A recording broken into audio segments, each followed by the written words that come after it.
Señor, tú nos has sido refugio de generación en generación. Antes que naciesen los montes y formases la tierra y el mundo, desde el siglo y hasta el siglo, tú eres Dios. Vuelves al hombre hasta ser quebrantado y dices: convertíos, hijos de los hombres. Porque 1000 años delante de tus ojos son como el día de ayer que pasó, y como una de las vigilias de la noche. Los arrebatas como torrente de aguas, son como sueño, como la hierba que crece en la mañana. En la mañana florece y crece, a la tarde es cortada y se seca. Porque con tu furor somos consumidos y con tu ira somos turbados. Pusiste nuestra maldad delante de ti, nuestros yerros a la luz de tu rostro. Porque todos nuestros días declinan a causa de tu ira. Acabamos nuestros años como un pensamiento. Los días de nuestra edad son 70 años, y si en los más robustos son 80 años. Con todo, su fortaleza es molestia y trabajo, porque pronto pasan y volamos. ¿Quién conoce el poder de tu ira y tu indignación según que debe ser temido? Enséñanos de tal modo a contar nuestros días, que traigamos al corazón sabiduría. Vuélvete, oh Jehová, ¿hasta cuándo? Y aplácate para con tus siervos. De mañana sácianos de tu misericordia, y cantaremos y nos alegraremos todos nuestros días. Alégranos conforme a los días que nos afligiste y los años que vimos el mal.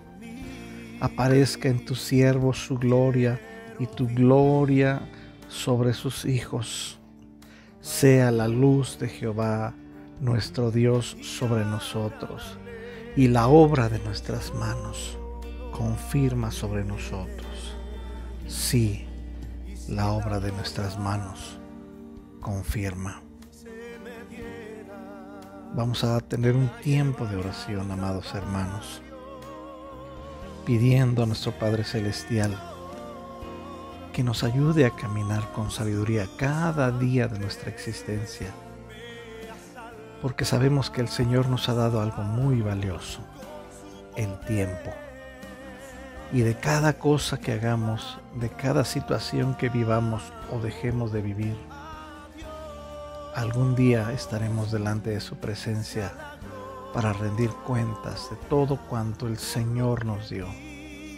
El Señor nos ha bendecido ricamente. Él nos ha dado su infinito amor, su misericordia, todo lo necesario para que cada uno de nosotros tengamos más que lo suficiente en esta vida. Por ello, como decía el salmista, enséñanos a contar de tal modo nuestros días que traigamos al corazón sabiduría. Hay que vivir sabiamente, como decía también en la palabra de Dios, redimiendo el tiempo, aprovechando el tiempo, porque los días son malos. Así que quiero invitarte a que te unas conmigo en este cuarto de oración y que juntos clamemos delante de la presencia de Dios para que nos ayude a vivir sabia y prudentemente en este tiempo. ¿Te unes conmigo en oración? Padre Santo, tú que estás en los cielos, si hay algo, Señor, que tú te identifica, es que tú eres eterno. Si hay algo que a ti te identifica, es que tú eres eterno. Tú no estás sujeto al tiempo. Tú no estás sujeto a ninguna disposición de temporal ni espacial. Tú eres todopoderoso. Tú eres omnipresente. Eres omnisciente. Tú estás en todos lados y nos conoces y sabes, Dios mío, lo que tenemos cada uno en nuestros corazones. Tú has trazado, bendito Dios, un plan y un propósito para nuestras vidas. Y tú quieres que cada uno de nosotros aprenda, Señor, a vivir sobria, justa y piadosamente, y que tengamos cada uno de nuestros días, Señor, la confianza y la certeza de que tú nos estás guiando. Pero hay muchas distracciones, Señor. Hay muchas cosas que nos están dispersando. Redes sociales, Padre, el trabajo cuando es abrumador, la familia cuando no está bien enfocada, los problemas, la salud y muchas cosas, bendito Dios, que a veces hacen que perdamos la vista de lo que es realmente importante. Dice tu palabra, Señor, que no estemos afanosos. Sin embargo, en muchas ocasiones nuestra mente humana es tan corta, es tan pequeña, Dios mío, que no nos damos cuenta de que nos estamos llenando y saturando de cosas y pesares y frustraciones. Y tú tienes un propósito hermoso para nosotros. Delante de ti, precioso Dios, nuestra vida se fortalece. Delante de ti está nuestro corazón y nuestra vida. Y tú sabes de que tenemos necesidad cada uno de nosotros.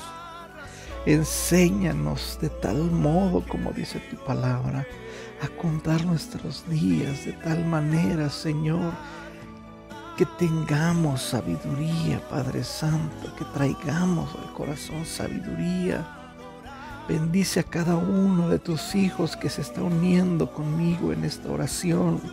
Por fe, Dios mío, yo sé que hay varones, yo sé que hay mujeres que estás quebrantando en este momento, que han estado más preocupados por los problemas de la vida, por los afanes de la vida, por las diferentes situaciones que vivimos, pero en este momento permite que al unirnos en oración todos estemos en comunión, adorándote, buscándote, sintiéndote, bendito Dios.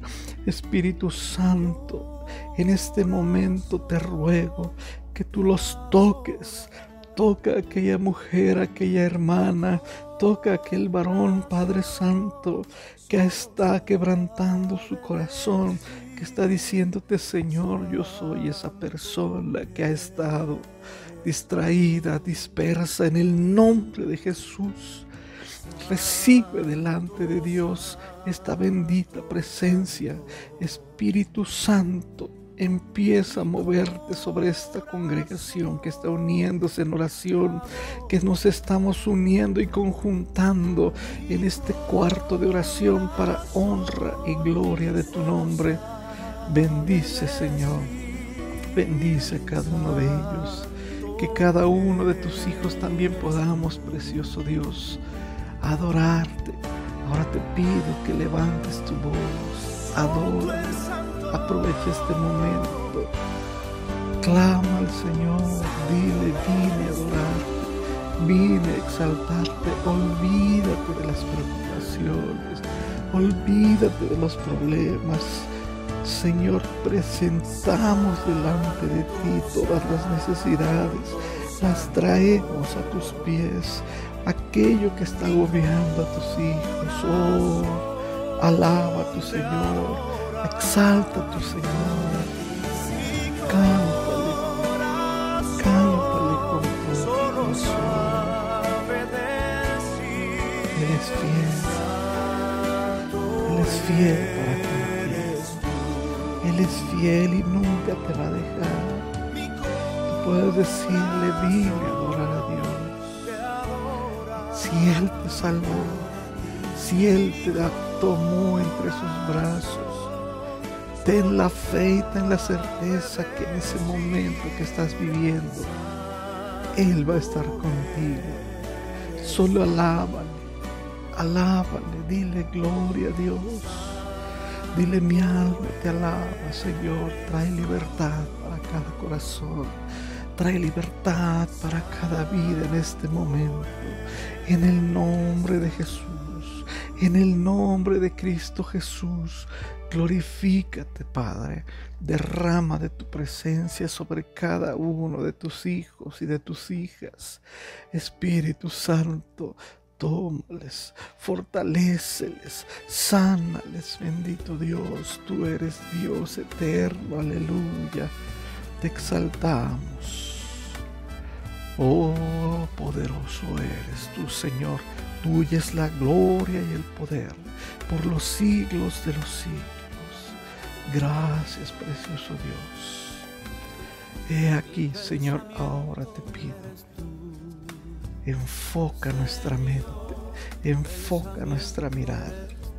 Como decía el apóstol Pablo, prosigo al blanco, al premio del supremo llamamiento de Dios en Cristo Jesús. Que nuestra vida, Señor, se enfoque en lo realmente importante, que es nuestra salvación, que es ese grande amor que tú tienes para cada uno de nosotros. Yo te ruego, Dios, por todos aquellos que se unieron a esta oración, por todos aquellos, yo sé que están, Señor, sintiendo tu presencia y están disfrutando de este momento de adoración. Que tú nos guardes y nos ayudes, Padre.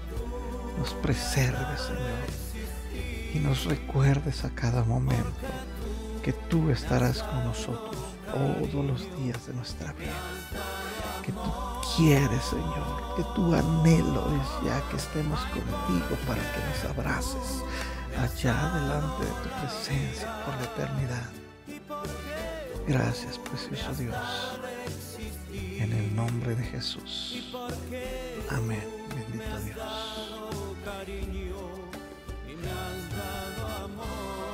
Muchas gracias, hermano, por unirte conmigo a esta oración. Es nuestro anhelo que delante de la presencia de Dios tu vida sea fortalecida.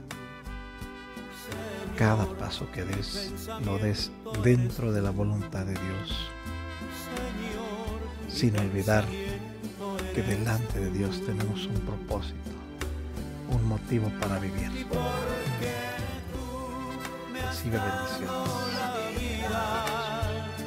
Porque tú me has dado el existir y porque tú me has dado cariño y me has dado amor.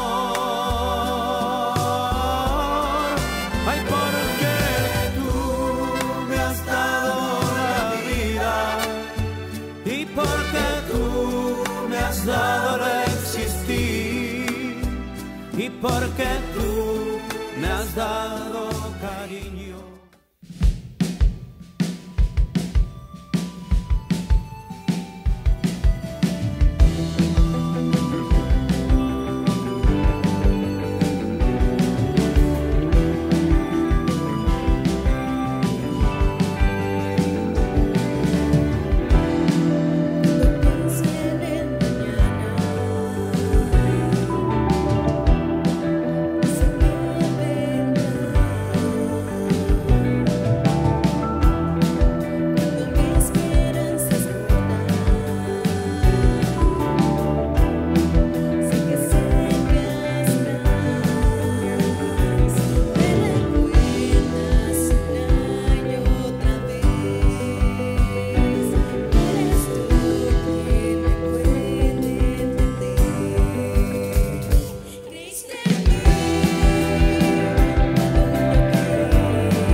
Queremos declarar bendición para todas las familias del mundo. Anhelamos ese toque poderoso de tu Espíritu Santo.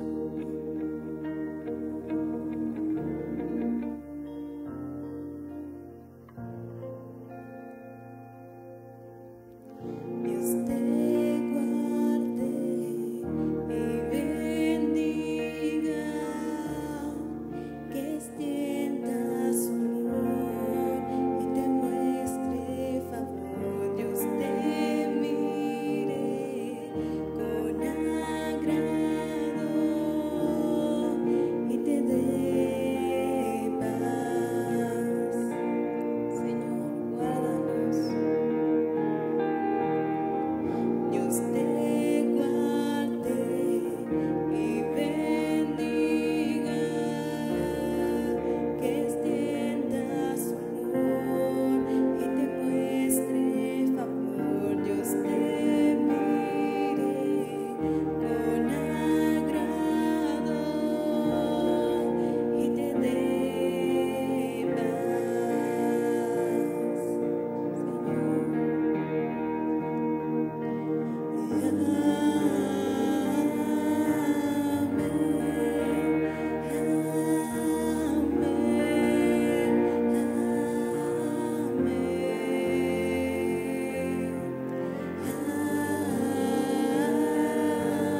tus hijos, de tus hijos, tu presencia te acompañe, donde quiera que tú vayas, que te llene, te rodee, va contigo, de mañana y de noche, en tu entrada y salida, en tu llanto, tu alegría, Él te ama, Él te ama.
Creemos. Bendito sea tu nombre. Dios les bendice, mis hermanos. Espero que se encuentren bien, que se encuentren bendecidos, fortalecidos en el Espíritu Santo. Hoy nos toca ver la clase 10 en este estudio Sanidad a la luz de la palabra de Dios. Y hoy corresponde ver el tema Sanidad mental o Ministerio de Integración. Padre, te damos gracias en este tiempo por tu misericordia, tu amor, tu bondad. Gracias por la intención y la disposición de cada uno de mis hermanos e invitados a través de las redes sociales a ver este estudio. Gracias porque sabemos que tu palabra día a día nos va llevando por esos caminos de tu voluntad, esos caminos de sabiduría, donde podemos entender correctamente la forma en que tú quieres que apliquemos la sanidad en nuestras vidas y en la vida de las personas que lo necesitan, aquellos que están desamparados, aquellos que están perdidos. Te ruego, Padre, nos des estrategia, nos des sabiduría para poder llevar a cabo esa enseñanza, pero también ese aprendizaje y también esa práctica poderosamente en el nombre de Jesús. Toda la gloria y todo el honor es para ti. Bendito Dios, en ese nombre, que es sobre todo nombre, el nombre de Jesucristo, el nombre de Cristo Jesús. Amén.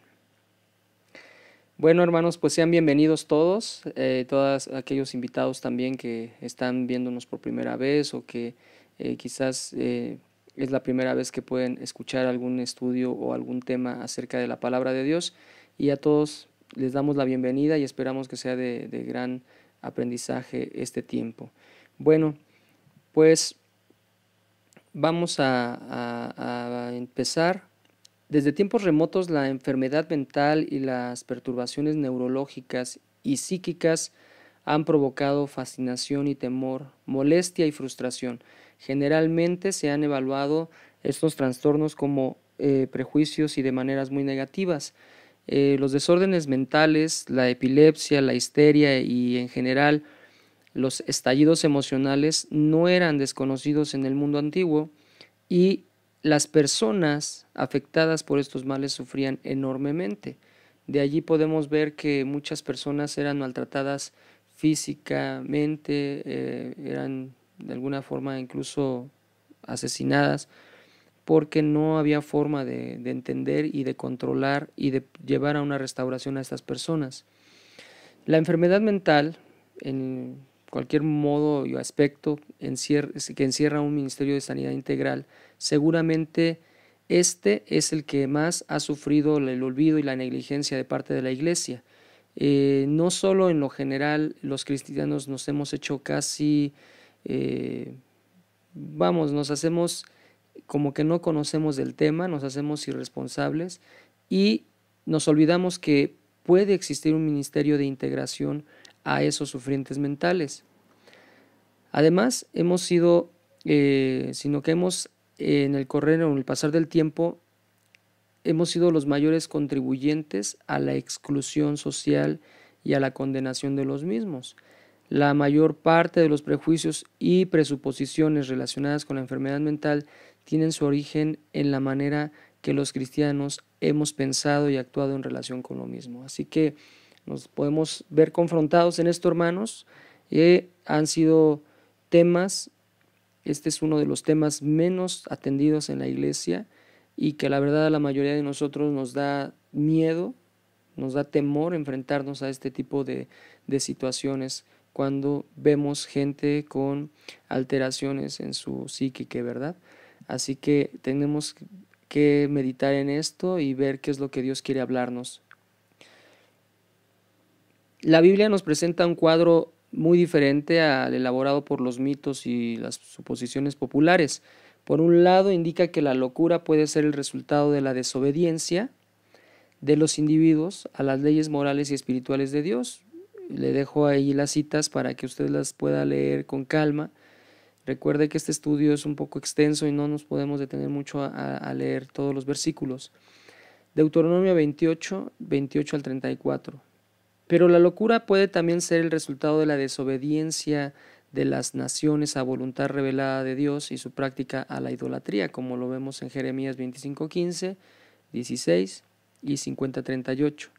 El castigo divino con la locura podía afectar a los seres humanos como a los animales, eso lo vemos en Zacarías 12, 4, y a causa de esto nadie se atrevía a molestar a los sufrientes mentales por el temor de que el mal espíritu que los dominaba intentase cambiar de residencia.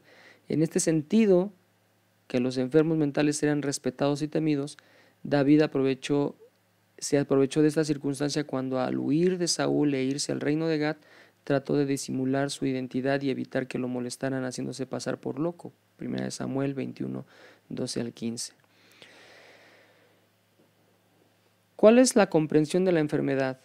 La enfermedad mental es un trastorno psicosocial no orgánico en el que el individuo es incapaz de proteger su yo o a sí mismo social lo suficiente como para participar en una vida social ordinaria y obtener por lo menos un grado mínimo de recompensas psicológicas. A la persona afectada por una enfermedad mental le resulta difícil distinguir entre la realidad externa y la experiencia subjetiva. Puede, además, tener alucinaciones y delusiones. El individuo es incapaz de relaciones satisfactorias con quienes lo rodean. Puede también perder la orientación respecto al ambiente y ser incapaz para realizar su trabajo. En algunos casos, el enfermo mental puede tornarse peligroso y ser difícil de manejar. Así que cuando ya empezamos a entender un poco acerca de la enfermedad mental, nos damos cuenta que hay dos corrientes, dos aspectos fundamentalmente. Uno, de esas personas que no distinguen, que no se dan cuenta que tienen un problema, que tienen una enfermedad que no pueden controlar, que son incapaces de entenderlo y obviamente de sanarlo. Y hay quienes tienen una enfermedad, pero tienen la capacidad de entenderlo, pero no tienen las herramientas para poder superar ese problema. Ahí es donde vamos a ir viendo a lo largo de este tema las dos vertientes, las dos corrientes en cómo se manifiestan las enfermedades mentales en los seres humanos. No quiero que usted piense que voy a decir que todos estamos enfermos, pero sí vamos a ser confrontados este día con la realidad de cómo estamos parados nosotros, seamos cristianos o no, cómo estamos psicológicamente hablando, qué tipo o qué nivel de sanidad, qué tipo de salud mental tenemos. Bueno, de allí nos damos cuenta también que la enfermedad mental ha recibido infinidad de nombres diversos. En el hebreo el término más común es sigagón, sigaón, y mientras que en griego es éxtasis o moria, en latín las palabras son amentia e insania, y este último es el término legal para designar los trastornos mentales o la conducta anormal. Un acusado que es juzgado insano es considerado como no responsable de su conducta. El término ha sido abandonado por los psiquiatras y psicólogos, quienes prefieren utilizar denominaciones más específicas. En sentido literal, se denomina locura a la enfermedad que consiste en la privación del correcto uso de la razón. Así que, si usted se da cuenta, poco a poco vamos viendo que ya la religión y la salud mental van de la mano. Vamos a ir viendo esto con detenimiento, pero sin embargo en el caso de los psiquiatras, psicólogos, ya empiezan a utilizar otro tipo de nombres para las enfermedades. Incluso ya hay enfermedades que tienen un nombre específico, pero al final se continúa estudiando en cuestión a la salud de estas personas. El propósito es llegar a la recuperación de estas personas. ¿Por qué la Iglesia como un todo ha descuidado la oportunidad de ministrar a los enfermos mentales? La actitud irresponsable de las iglesias han resultado de tres factores principales. En primer lugar, esta actitud irresponsable ha resultado de una teología defectuosa.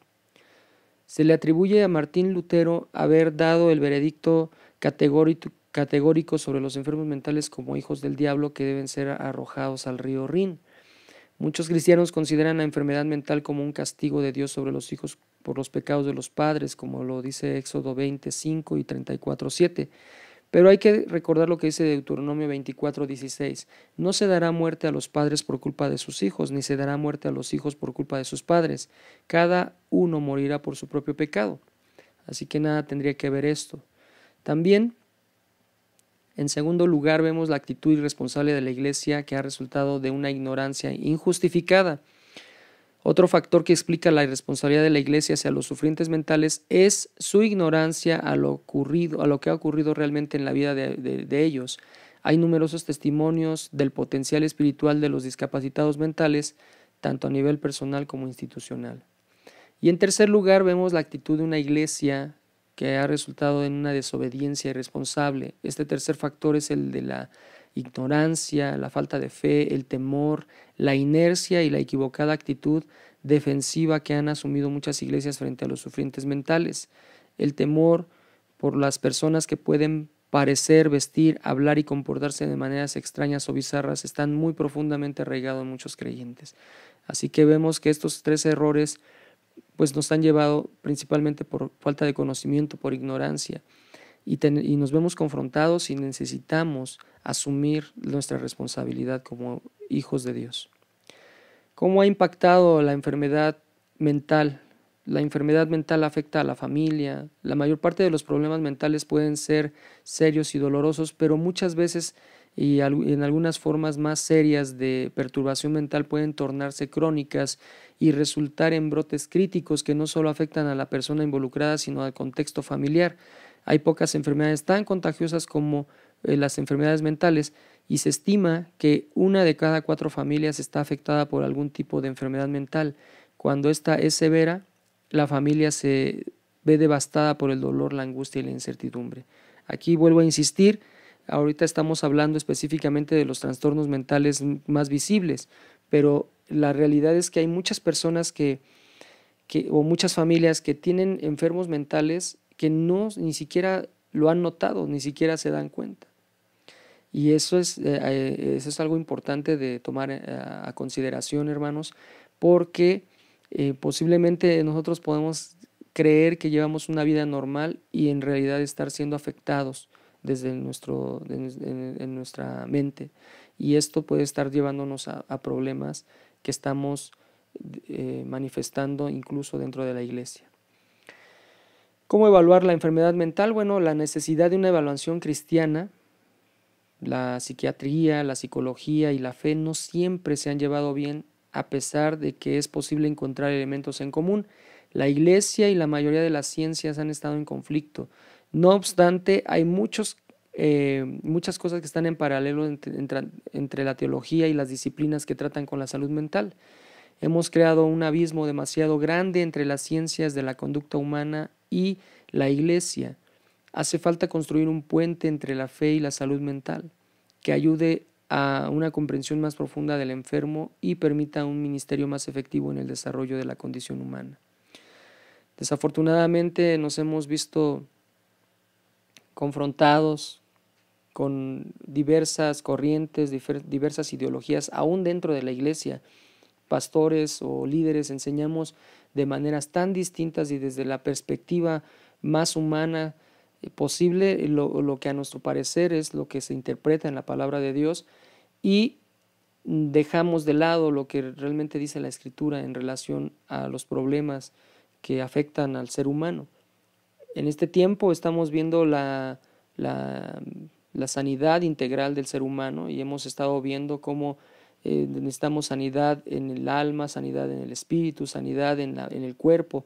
Ahora estamos viendo la sanidad en la mente. Hemos estado viendo cómo sanar relaciones, ¿verdad? Porque también el ser humano necesita tener una salud relacional, cómo te comportas con las personas que están a tu alrededor. Y creo que una de las áreas más afectadas en las relaciones en el ser humano deriva precisamente de problemas de índole mental. El que nosotros hemos aprendido a hacer o a pensar o hemos aprendido a aprender de una forma incorrecta. Nuestro cerebro se ha programado de una manera en la cual asimila o comprende las cosas en su entorno de una manera diferente. Es verdad que hay problemas que vienen de nacimiento, que tienen que ver con ciertas condiciones en el cerebro, ciertas sustancias, ciertos químicos que no se generan de manera natural en el cuerpo y que por esa razón provoca la deficiencia en la comprensión de ese ser humano, la deficiencia en su comportamiento, la deficiencia en su manera de hablar o en su manera de aprender, en su manera de comportarse.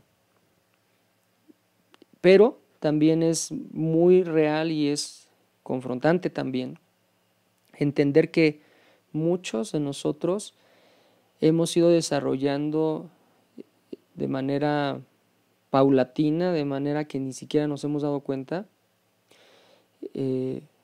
hemos ido desarrollando una deficiencia en nuestro aprendizaje y en nuestra manera también de comportarnos hacia el exterior. Le puedo poner un ejemplo muy sencillo, muy burdo, pero por ejemplo, cuando vamos en nuestro auto y de pronto vemos en el auto de enfrente que abren la ventana y tiran la basura por la ventana, ¿usted qué piensa? Bueno, pues lo primero que nosotros decimos, qué cochinos, ¿verdad? Qué sucios.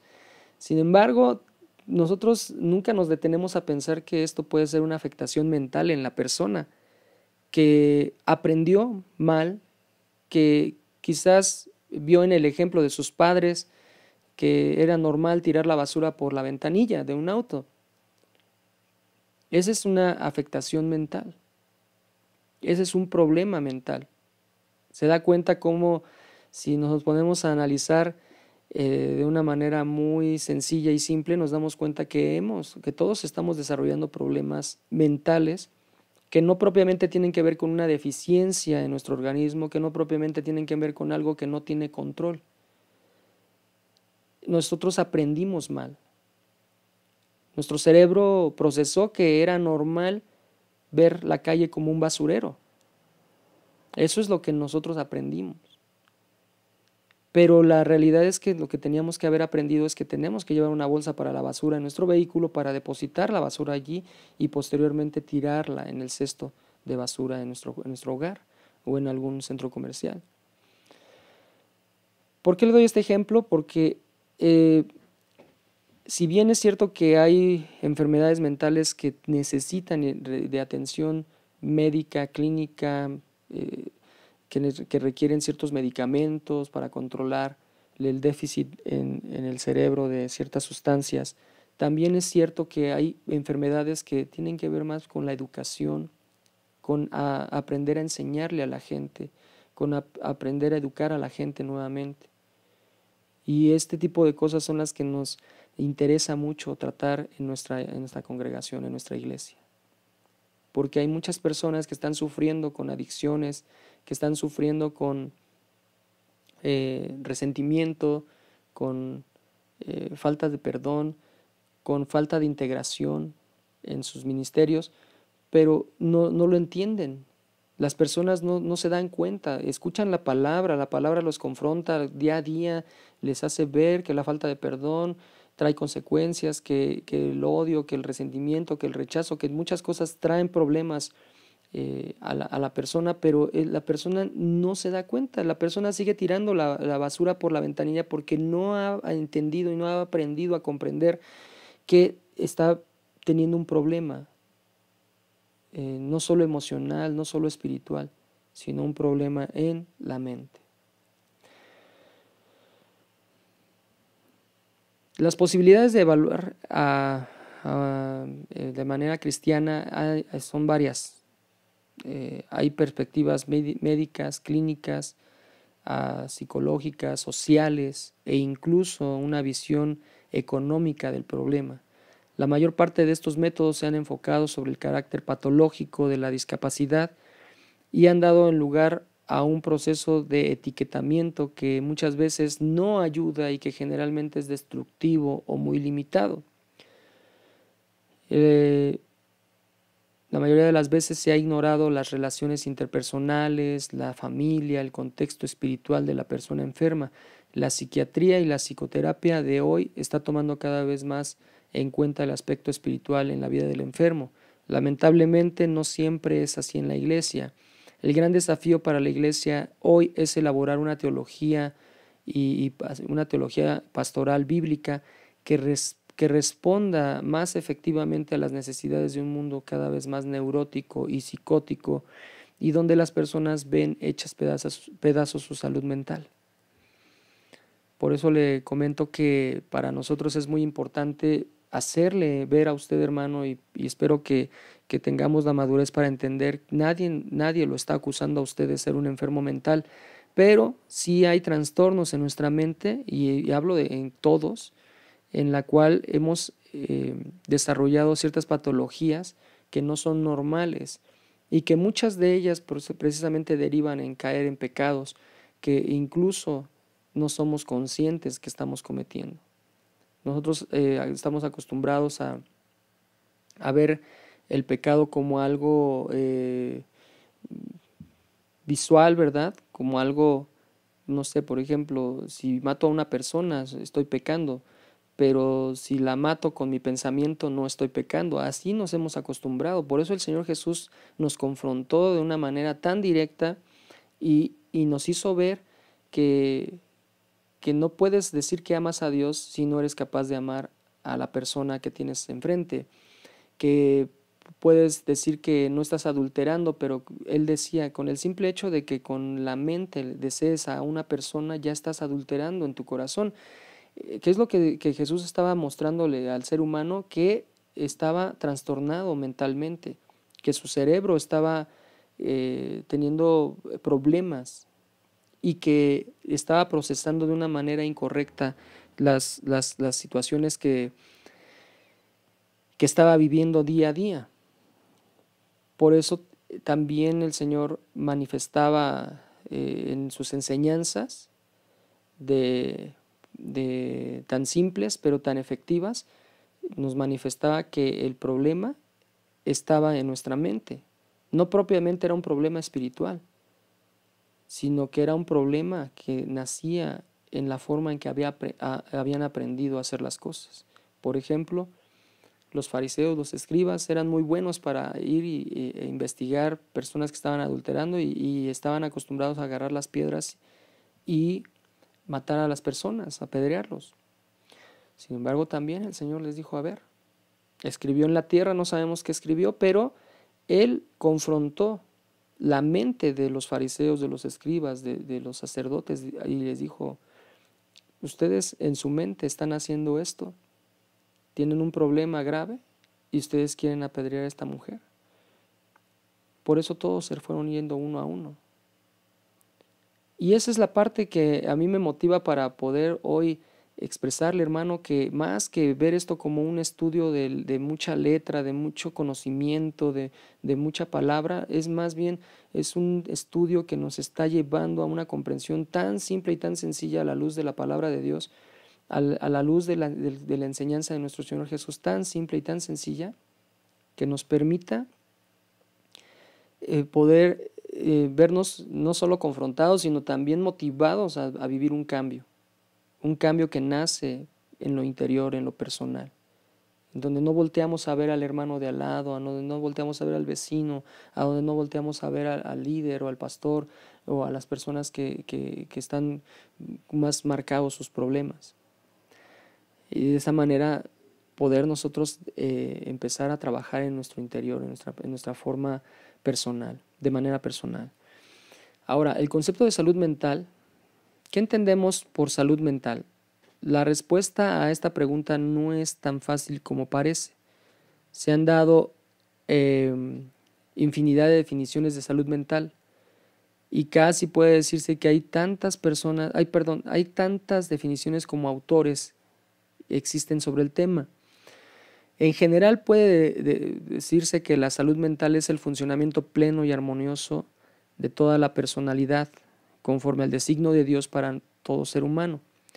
La Organización Mundial de la Salud considera que la salud mental es un estado sujeto a fluctuaciones provenientes de factores biológicos y sociales, en que el individuo se encuentra en condiciones de conseguir una síntesis satisfactoria de sus tendencias instintivas, potencialmente antagónicas, así como de formar y mantener relaciones armoniosas con los demás y participar constructivamente en los cambios que puede introducir en su medio físico y social. Puede decirse entonces que la salud mental tiene que ver con un equilibrio interno, con la coherencia, con la capacidad de ponerse en el lugar de otro y aceptar el rol que le toca vivir a cada uno en el mundo social y en su relación con otros. Si vemos desde la perspectiva como la Organización Mundial de la Salud ve la salud mental, pues podríamos también traducir que una persona sana mentalmente es una persona que vive un cristianismo puro, vamos a llamarlo así, un cristianismo sano. Es una persona que ha podido aprender a vivir correctamente, equilibradamente, que ha aprendido a llevarse bien con las demás personas, que ha aprendido a amar a las demás personas, que ha aprendido a aceptar a las demás personas, pero además que ha aprendido a aceptarse a sí mismo, que ha aprendido a disfrutar y a ser feliz con lo que tiene, a estar satisfecho con lo que ha logrado, con lo que ha alcanzado, que no tiene envidia, que no tiene rechazo por las demás personas, por la condición de otras personas, que no está cuidando la vida de otras personas, que tiene una libertad para vivir feliz en medio de la prueba y en medio de la libertad, que ha aprendido a vivir bien en medio del dolor, del sufrimiento y ha aprendido a vivir bien en medio de la libertad. Entonces, ¿qué es lo que podemos ver? Que una persona sana mentalmente, pues es una persona que vive un cristianismo genuino. Así que si usted y yo todavía estamos batallando con ciertas áreas emocionales, en nuestro carácter, en nuestra forma de hablar, en nuestra forma de pensar, en nuestra forma de actuar, posiblemente es derivado de un problema mental, no necesariamente una locura, no necesariamente que estemos locos, pero sí que está llevándonos a la confrontación. Por eso me gusta esa palabra, es un choque, es un tope, es algo que nos dice, hasta aquí llegaste. Pensabas que vivías bien, que eras un buen cristiano, pensabas que estás ejerciendo la fe de una manera correcta, pero quiero decirte, y Dios quiere decirnos que hay muchas cosas por mejorar, hay muchas áreas en las que nosotros necesitamos entender que tenemos que cambiar primero nosotros para que otras personas puedan cambiar, que tenemos que volver a nuestro primer amor, que tenemos que volver a nuestros básicos, a escudriñar la palabra de la manera correcta y no conforme hemos ido aprendiendo en el camino o mal aprendiendo en el camino, y que ahora nos hemos creado una teología personal en la cual nosotros interpretamos la santidad o interpretamos el cristianismo de una manera personal y no bíblica. Les he estado comentando en mensajes anteriores que nuestra forma de orar, nuestra forma de interpretar la palabra de Dios es incorrecta. Muchas veces nosotros nos hemos acostumbrado a hacer las cosas de una manera personalizada y que pensamos que eso es lo correcto, pero no es así, que tenemos que entender que el Señor nos ha enseñado cómo orar, que el Señor nos ha enseñado cómo pedir, cómo buscar el conocimiento, cómo enseñar, cómo exhortar, cómo motivar a otras personas. No hay forma de que nosotros a través de otras lecturas o de otros pastores o de otros maestros podamos aprender tan correctamente como lo podemos hacer a través de la palabra. Y tenemos que desaprender muchas cosas, tenemos que desprogramar muchas cosas. Yo veo la mente mucho como funciona una computadora. Normalmente usted tiene un ordenador en casa y cuando usted lo estrena y está nuevecito, usted vuela, ¿verdad?, en ese ordenador y puede hacer muchas tareas, estar en internet, estar procesando documentos, incluso viendo algún video. Pero con el pasar del tiempo y de que usted le va metiendo información a su computadora, el procesador empieza a tornarse más lento y el procesador es el cerebro de una computadora.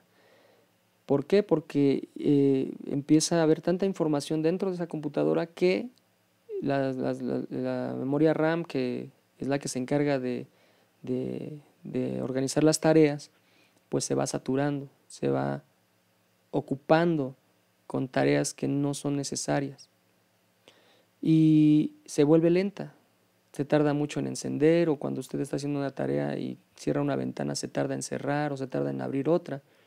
Pues lo mismo pasa con nosotros. Nuestro cerebro originalmente, conforme al diseño de Dios, pues es un superprocesador con una memoria RAM extraordinaria, pero conforme van pasando los años la vamos llenando de información que no es necesaria, que no es útil. ¿Cuál es esa información no necesaria? Pues el resentimiento, los odios, quizás las ambiciones de este mundo, los afanes de este mundo, los problemas familiares, los problemas en la iglesia, porque como insisto con eso, ¿verdad, hermanos? Pero la verdad es que somos una familia y como familia pues es normal y natural que tengamos problemas, pero todo eso se va acumulando en nuestra memoria RAM, y nuestro procesador se va alentando, nuestro cerebro se va llenando de información no necesaria que muchas veces le damos prioridad a abrir aplicaciones que no son necesarias para nuestro día a día, y nos vamos alentando, nos volvemos lentos para aprender lo correcto, lentos para llevar a la práctica lo que Dios nos enseña, lentos para aceptar que estamos equivocados, que estamos viviendo mal como seres humanos. Y lo peor de todo, hermanos, es que asistimos a la iglesia día a día, domingo a domingo, aparentamos vivir una vida buena, aparentamos tener una familia equilibrada, una familia feliz, pero la realidad es que no es así. Les decía hace un rato, muchas personas en la iglesia sufren adicciones, sufren porque no es porque ellos lo digan o lo expresen, pero la realidad es que están sufriendo. La persona que vive en alcoholismo, en tabaquismo, no quiere vivir así, pero no sabe cómo salir de ese problema. y son trastornos que se van llevando primero de la mente y después al cuerpo, porque después esa adicción afecta al cuerpo y el cuerpo requiere esas sustancias y no puede dejarlas. Pero no vamos a hablar hoy de todo el problema integral, ¿verdad? Cómo afecta una adicción la mente, cómo afecta la adicción el cuerpo, cómo afecta el espíritu, cómo afecta el alma. Pero la realidad es que una persona con una adicción pues es un sufriente. Ahora, muchos podrán decir, bueno, yo no tomo, yo no fumo, yo no tengo una adicción. Pero el simple hecho de ir a la iglesia cada domingo y salir igual como usted entró, eso es una adicción. El conformarse a vivir odiando a las personas, rechazando a las personas, rebelándose con sus líderes, el que usted vaya con una actitud de véanme cómo me hago la víctima, esa es una adicción también. Le hace sentir un placer el hacer sentir mal a las demás personas, pero va a llegar un momento en que usted, a la única persona que hace sufrir es a usted mismo. Porque va a haber un momento en que nadie le va a hacer caso, que nadie va a voltear a ver su problema y va a ser ignorado o ignorada. Y entonces usted se va a sentir solo, deprimido y su condición va a empeorar. Es tiempo de reflexionar en esto, mis hermanos.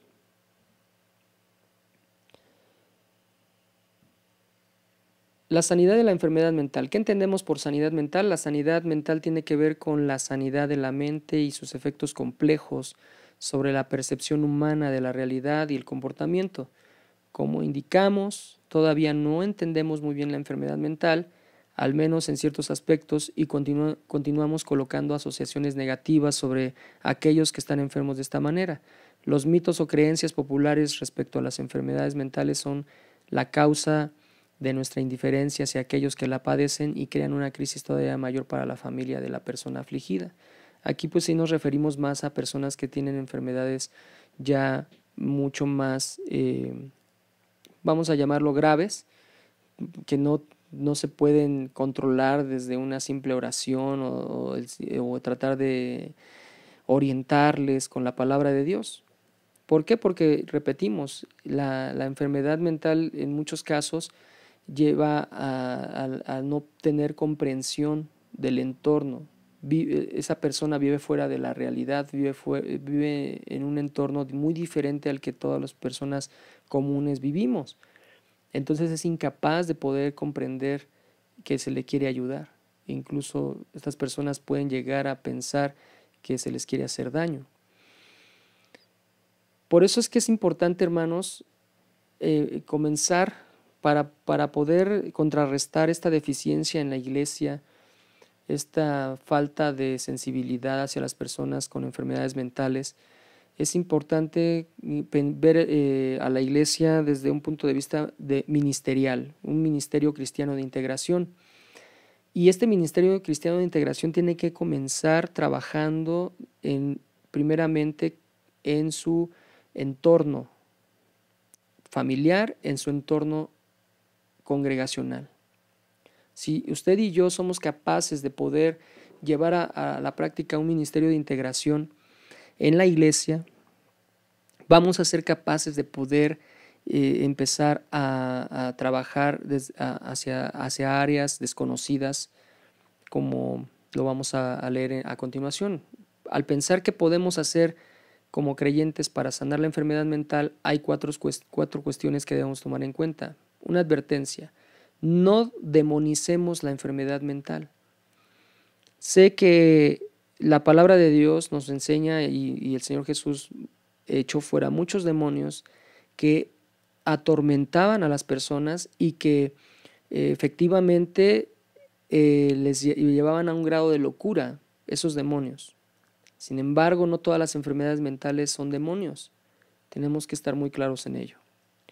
Al igual que cualquier otra enfermedad, los desórdenes mentales pueden ser o no debido a influencias demoníacas.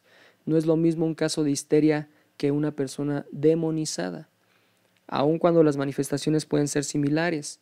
Los demonios tienen poder para enfermarnos física, mental, moral, emocional y espiritualmente, pero debemos evitar hacerlos responsables de todo lo malo que nos ocurre. Por eso regreso al ejemplo de tirar la basura por la ventana del auto. Son cosas que en algún momento nosotros aprendimos mal y que hacemos sin darnos cuenta. Son cuestiones de buenas prácticas, de sana convivencia, de respeto por los demás, pero que no aprendimos. Entonces, usted puede ver personas que hacen cosas que parecen de locura, pero las hacen porque no aprendieron correctamente a hacerlas.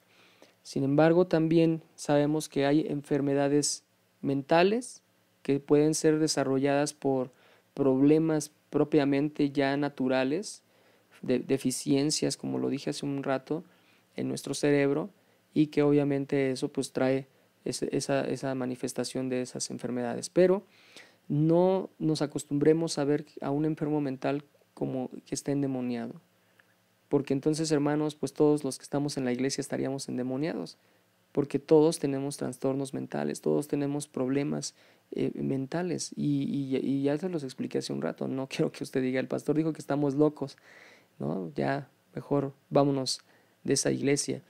No, lo digo con mucho respeto, todos tenemos problemas mentales. ¿Por qué? Porque Dios nos ha ido confrontando a través de la palabra y nos ha mostrado que muchas cosas, aunque no las hacemos, las pensamos, pero ya con el solo hecho de pensarlas ya estamos pecando. Y quiere decir que nosotros tenemos algo en nuestra mente que nos lleva a pecar. Así que eso es lo que se está explicando este día. Una actitud: imitemos a Jesús en su amor al enfermo mental. Hay 3 elementos en el ministerio de la sanidad de Jesús que debemos imitar. Primero, debemos sentir su compasión. Ya lo hemos leído en algún otro momento, Juan 4:10, 4:11, Mateo 9:35 y 36, como dice la palabra que Jesús sintió compasión por esas personas. Jesús, si se puede decir que Él tuvo favoritos, escogió a los débiles, a los despreciados, a los oprimidos, a los rechazados, exaltando a un primer lugar a quienes el mundo les había asignado el último lugar en la fila, e identificando a los eruditos o a los que se saben todas las,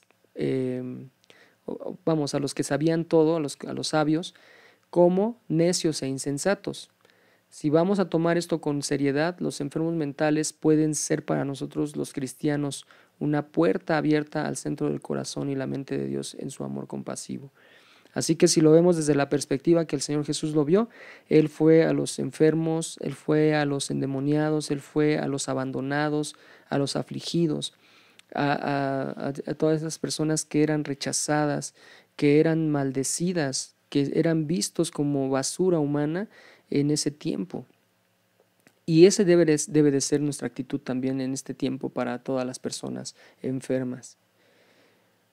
En segundo lugar, vemos también que debemos experimentar comprensión. Jesús entendió bien las limitaciones y factores condicionantes de la vida de aquellos que sufrían diversos tipos de enfermedades, pero también mostró comprensión de la voluntad y el poder sanador de Dios para todos los que estaban afligidos. Así que el que nosotros comprendamos que hay limitaciones y factores que condicionan en ciertos puntos. Hay cosas que nosotros no podemos hacer. Por ejemplo, ¿podemos orar por una persona que tiene cáncer? Sí. ¿Podemos pedir un milagro y podemos ver que Dios lo puede sanar? Sí. Pero nosotros no podemos recetarle un medicamento a una persona enferma de cáncer, o no podemos darle un tratamiento de radio o quimioterapias. Para eso Dios ha hecho diferentes herramientas, ha creado la ciencia, la medicina. Lo mismo sucede cuando nosotros nos enfrentamos a personas que tienen trastornos mentales.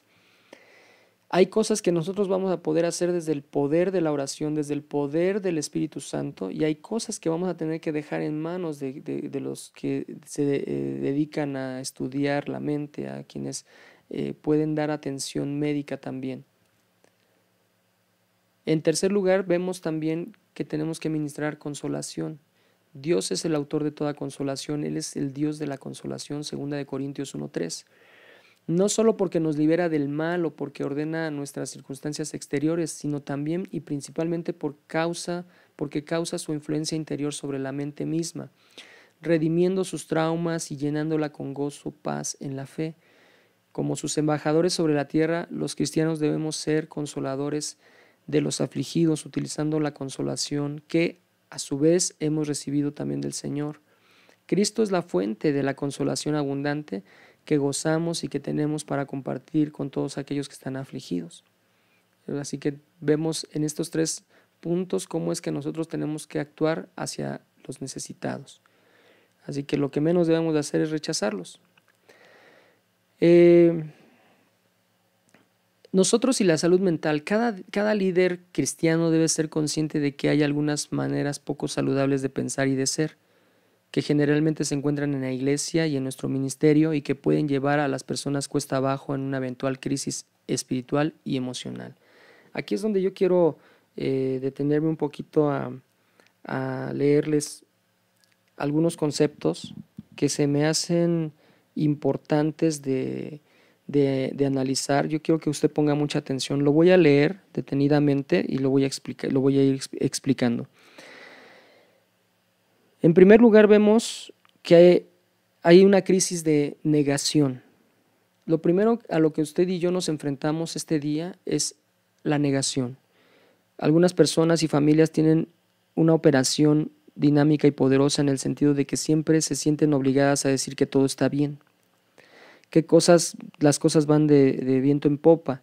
En este contexto, cualquier cosa mala o negativa es negada rotundamente. Si bien es importante pensar en lo positivo, como señala el apóstol Pablo, que dice en Filipenses 4:8, consideren bien todo lo verdadero, debemos también ser realistas y no estar ciegos ante las situaciones que se necesitan encarar y ser solucionadas. Si tenemos temperamentos diferentes y tendencias al optimismo, debemos procurar un balance en nuestra personalidad.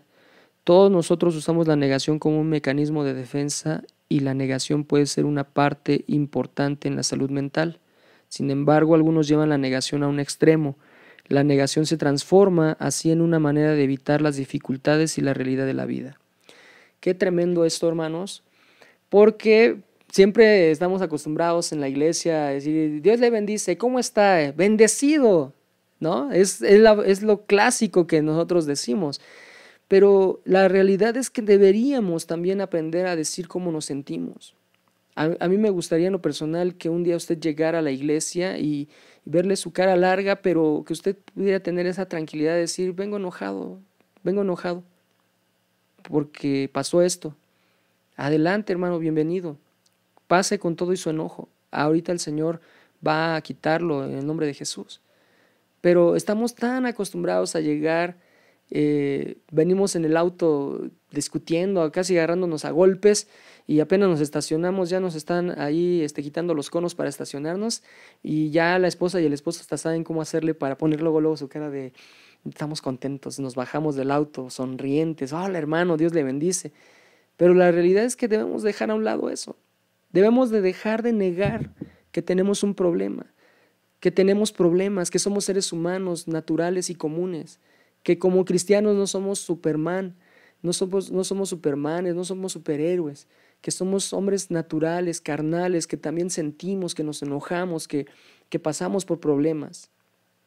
Debemos aprender a quitar la negación de nuestras vidas y aceptar que somos seres humanos que con problemas, con defectos, con debilidades. Entre más transparentes seamos, no quiero decir que seamos cínicos, entre más transparentes seamos, Dios va a ir sanando cada día nuestro corazón. Es tremendo que yo se lo puedo decir, hermanos, yo veo gente llegar a la iglesia que así como llegan, así salen. Con una mala actitud llegan y con una mala actitud se van. Están perdiendo su tiempo en la iglesia.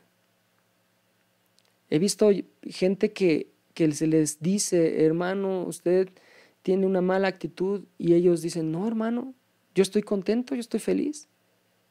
Pero no es así, hay una negación. Y es necesario que entendamos que si se le está pidiendo a usted que sane su relación personal con las personas de la iglesia, con las personas de su familia, si se le está pidiendo que usted cambie su actitud en relación a lo que está haciendo, es porque Dios quiere llevarlo a un nivel diferente, a un nivel de crecimiento espiritual. Usted está estancado con rechazos, con odios, con resentimientos. Pero no es porque el pastor se lo diga, no es porque el hermano se lo diga, sino porque el Espíritu Santo le está confrontando día a día. Así que dejemos de negar que tenemos un problema y no nos arriesguemos a llegar a un problema de negación extrema. Es tiempo de venir a una restauración. El Señor quiere que vayamos a sus pies y seamos sanos. Vemos también la crisis de la proyección. Hay mucha gente que proyecta las partes no deseadas de sí mismo sobre otras personas y luego la combaten en esas personas.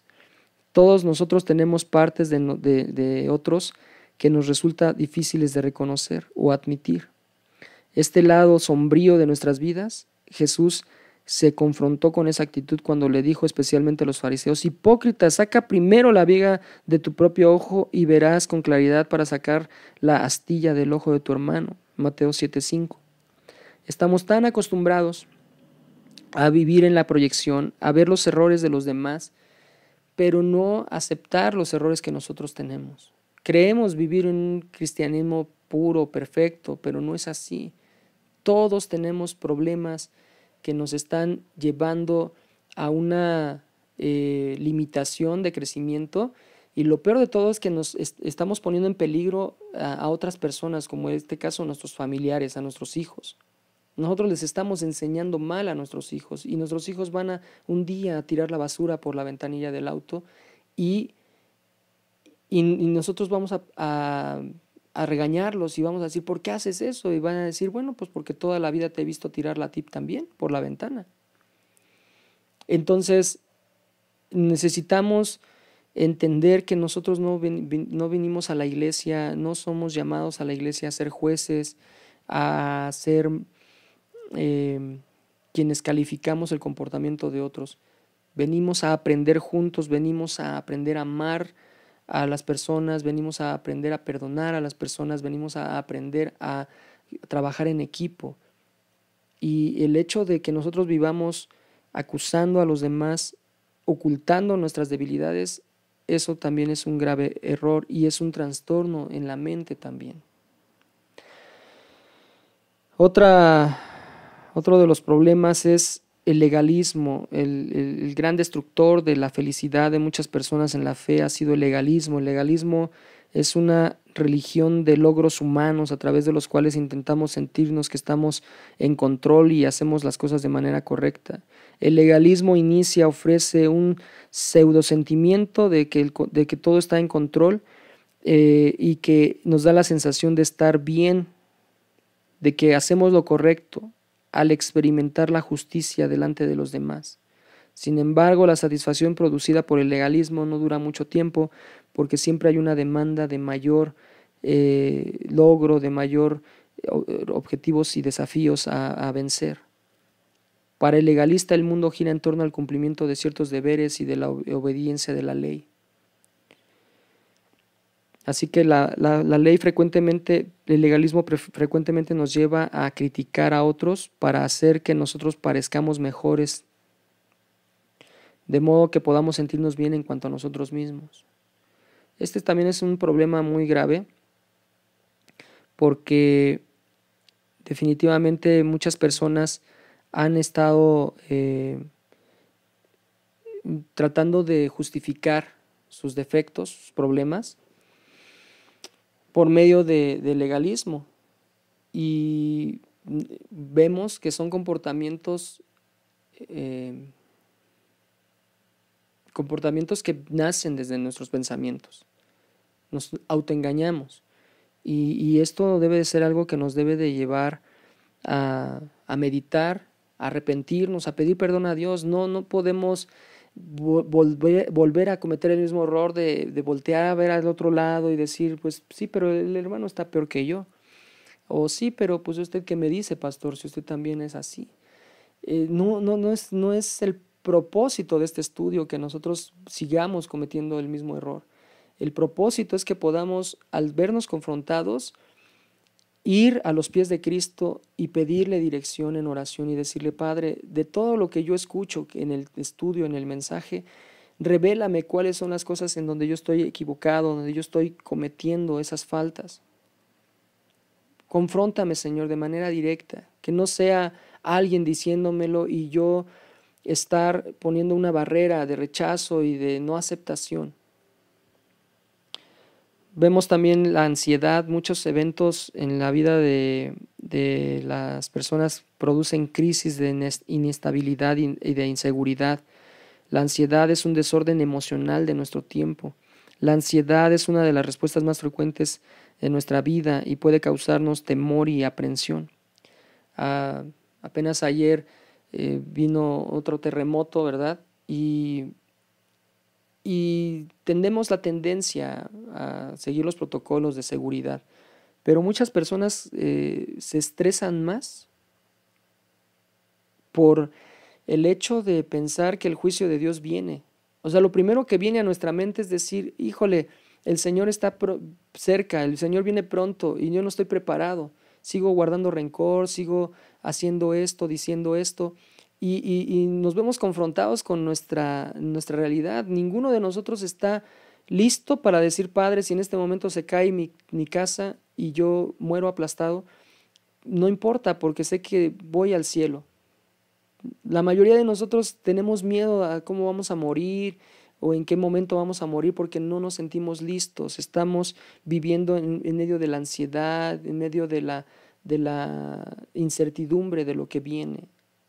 Tenemos miedo a morir, pero no porque vayamos a morir propiamente o cómo vamos a morir, sino porque sabemos que no hemos hecho lo correcto delante de Dios, que no amamos a Dios como la Biblia nos enseña, que no amamos a nuestro prójimo como la Biblia nos enseña, o como el Padre nos enseña a través de su palabra. Y esa es la realidad. Eso es el resultado de vivir en medio de la ansiedad y de la aflicción. Sería bueno que nos fuéramos a los pies del Señor y descansáramos en Él y le pidiéramos que corrija nuestros caminos. Como decía Jabes: oh Señor, si pudieras sanar mi tierra, ensanchar mi tierra, si pudieras perdonar mi pecado. Y eso es algo que nosotros necesitamos, que el Señor nos haga sentir que somos perdonados y que nos dé la oportunidad de cambiar nuestra vana manera de vivir y de pensar. También vemos una crisis de narcisismo, un desorden de personalidad que se conoce como narcisismo. Es la representación de un yo inflado que es resistente al cambio. Eso es un problema que afecta a muchos líderes cristianos, que por inseguridad o inmadurez centran en su yo personal todo su ministerio y demandan la atención y devoción de sus liderados. Una persona narcisista es como Adán y Eva con su deseo de ser como Dios. La persona narcisista tiene un sentido erróneo de sí mismo. Si viéramos un catálogo de pecados mortales, el orgullo es el pecado, el padre de todos los pecados. Porque el orgullo nos hace sentir que seremos como Dios, totalmente autosuficientes y que nadie ni nada nos puede enseñar, solo de nuestra dependencia de Dios en apariencia. El yo inflado generalmente encubre el yo inseguro y un yo que se siente muy inadecuado y no aceptado. Estos errores, o evitar estos errores temporalmente, de tratar con sentimientos muy dolorosos.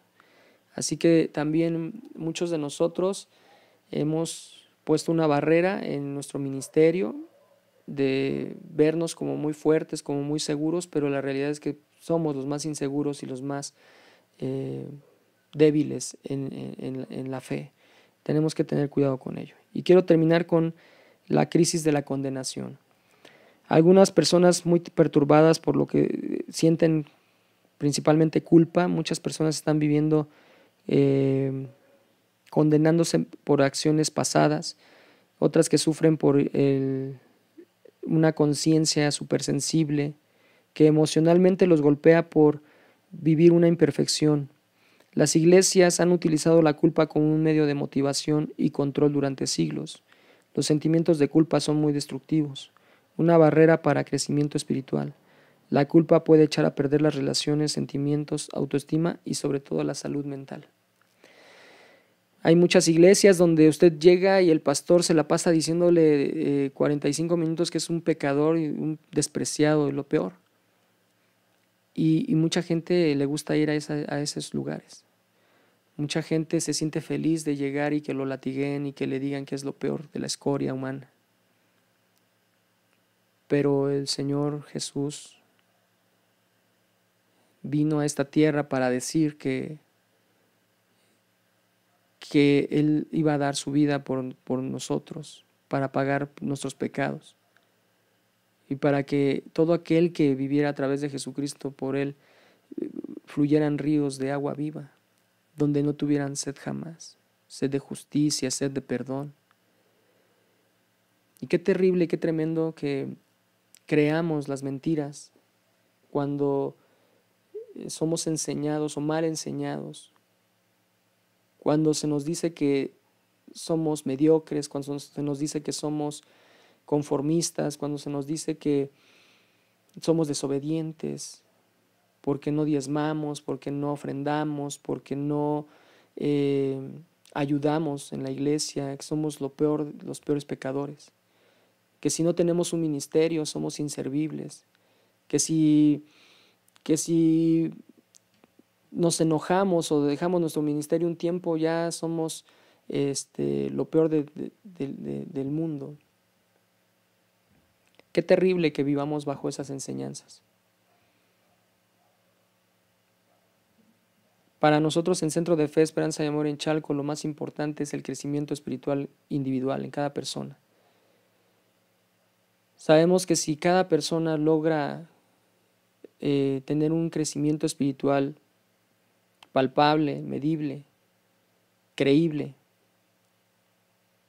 aunque no sea extraordinario, servirá para poder crear un equipo de trabajo sólido, ministerios más duraderos, ministerios que van a dar fruto a su tiempo. En Centro de Fe, Esperanza y Amor en Chalco no es indispensable el número de gente que se congrega o el número de servidores que están participando en los ministerios. Lo más importante es que nosotros podamos ver a través de la palabra un cambio radical, un cambio genuino, verdadero, que podamos caminar en la fe, seguros de que lo que estamos leyendo, lo que estamos orando, lo que estamos aprendiendo es real y no solo una fantasía.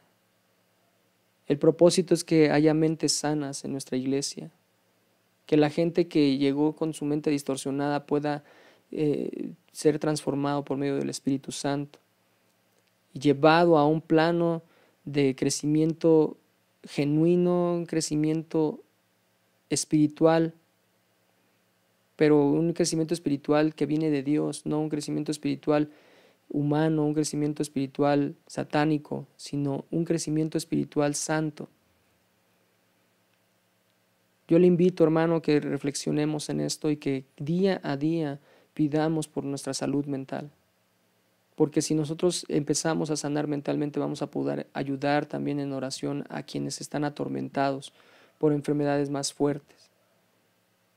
Pero ¿cómo podríamos ayudar a esos enfermos en su mente, a esos enfermos que no tienen control sobre sus pensamientos, sus emociones, si nosotros mismos no somos capaces de controlar nuestros sentimientos y emociones y llegar a los pies de Jesucristo rendidos y decir: Padre, ya no quiero vivir más en esta mentira, ya no quiero engañarme o autoengañarme de que estoy viviendo un cristianismo genuino, cuando en la realidad tengo muchos problemas que superar. Y lo más importante es que, o lo más esperanzador es que no necesitamos más que al Espíritu Santo que penetre en todo nuestro ser y que cambie nuestra manera de pensar, nuestra manera de hablar, nuestra manera de escuchar, nuestra manera de aprender. Aprendamos a aprender conforme a la palabra de Dios. Que Dios le bendiga. Bendiciones.